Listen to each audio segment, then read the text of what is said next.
para sa mga DDS.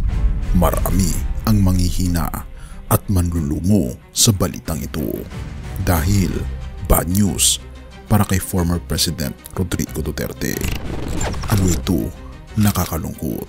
Halika, atin itong pag-usapan mga kaibigan. Nagsubite ng ika-6 na batch ng mga ebidensya ang Office of the Prosecutor ng International Criminal Court ICC laban kay dating Pangulong Rodrigo Duterte para sa kaso niyang Crimes Against Humanity. Batay sa dokumentong may petsang June 3, noong May 23 nang ibigay ng prosecution sa defense team ni Duterte ang 70 item ng ebidensya. Lahat ito sa 3 kategorya. Dalawa ito ay mga ebidensya patungkol sa mga pagpatay na nangyari noong barangay clearance operations habang presidente si Duterte.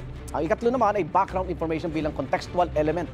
Nagsumite ang International Criminal Court Office of the Prosecutor. Sa ngayon, nakapagsumite na ng higit 267 items ang prosekusyon na gagamitin naman ng prosekusyon bilang ebidensya sa itinakdang Confirmation of Charges hearing sa September 23, 2025. Sa nasabing pagdinig, susiriin kung may sapat na ebidensya para magpatuloy ang paglilitis kung saan naharap sa isang full trial ang dating Pangulo sa ICC. May lumalabas at ang iba, bakit ngayon lang natin nalalaman ang totoong bigat ng kasong ito? Hindi mo ito aasahan, marami ang mabibigla, pero higit sa lahat, marami ang manlulungo. Isa ka ba sa mga dating taga-suporta o isa sa mga nagsasabing tapang at malasakit ang kailangan ng bansa? Simula pa lang ito ng baliktad na bangungot para sa mga naniniwala sa tapang ng dating Pangulo. Isinumite kasi ng Office of the Prosecutor ang ika-6 na batch ng ebidensya laban kay Rodrigo Duterte sa International Criminal Court. Hindi lang basta dokumento, hindi lang basta sumbong.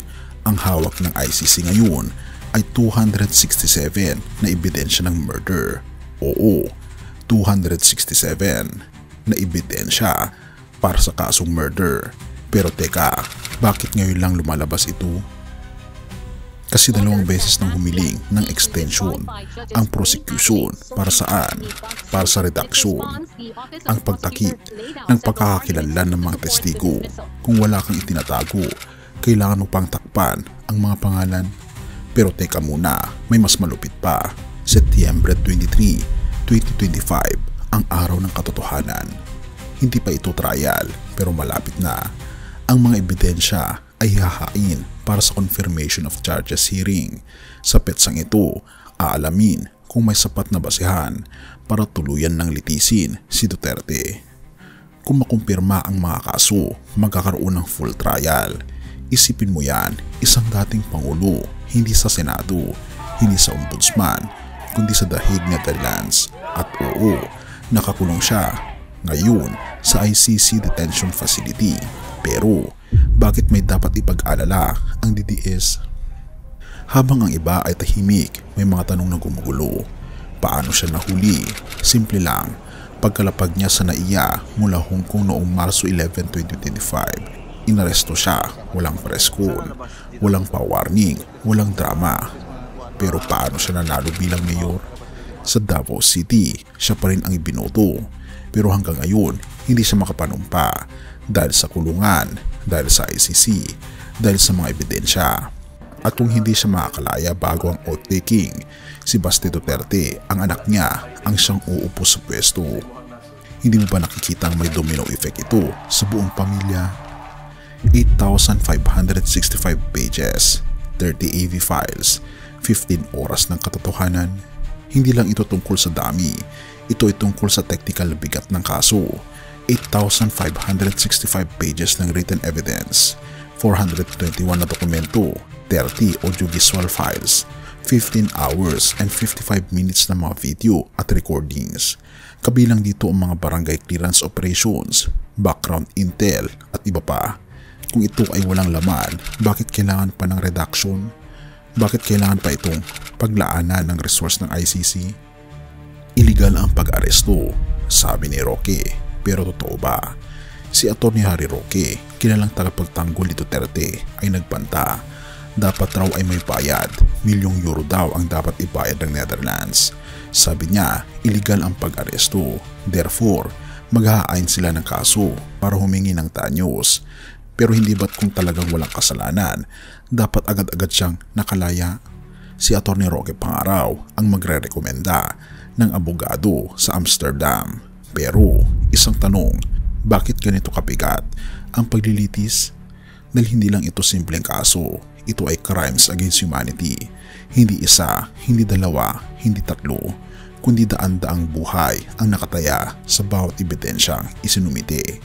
Hindi ito tungkol sa politika lang, ito ay usapin ng katarungan. At ang pinakamasakit na parte, hindi ito black propaganda, hindi ito scripted, hindi ito gawa-gawa ng oposisyon. Ito ay ang mga ebidensyang isinumite mismo sa isang international na korte. At ang huling batch, hindi lang dagdag, kundi posibleng maging huling pako sa kabaong ng depensa ni Duterte. Kung DDS ka, baka oras na para buksan ang mata. Kung Pilipino ka, tanungin mo ang sarili mo, ang hustisya ba ay para lang sa mahirap o panahon na para singilin kahit ang pinakamakapangyarihan? Ang tanong, totoo ba na may kasalanan si Duterte? Abangan sa Setyembre 23 dahil maaring ito na ang araw na babago sa kasaysayan ng Pilipinas. Have mercy, O God, at purihin ang ating Panginoong Diyos. Hebrew 4 verse 13. At walang nilalang na nakukubli sa paningin ng Diyos, ang lahat ng bagay ay hayag at lantad sa kanyang paningin na siyang dapat nating pagsulit. Maraming tao ang nagtatago sa kapangyarihan, sa impluensya o sa pwesto, ngunit sa harap ng ating Panginoon Hesus, walang nakukubli. Lahat, maging lider, hukom o karaniwang mamamayan ay huhusgahan hindi batay sa posisyon kundi sa katotohanan. Ang ating Panginoon Diyos ay hindi natutulog. Ang ating Panginoon Kristo ay hari at hukom na nakakakita sa bawat pagtaksil na bala, sa bawat inosenteng biktima at sa bawat pusong nasugatan sa ngalan ng pamumulitika. Hindi kailangan ng Diyos ng CCTV, hindi niya kailangan ng testigo dahil ang bawat kasalanan ay lantad sa kanyang mga mata.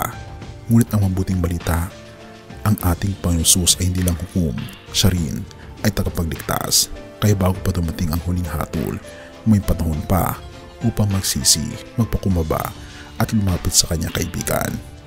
Dahil sa bandang huli, hindi ICC, hindi korte, kundi ang trono ng ating Panginoong Diyos ang siyang huhusga sa lahat.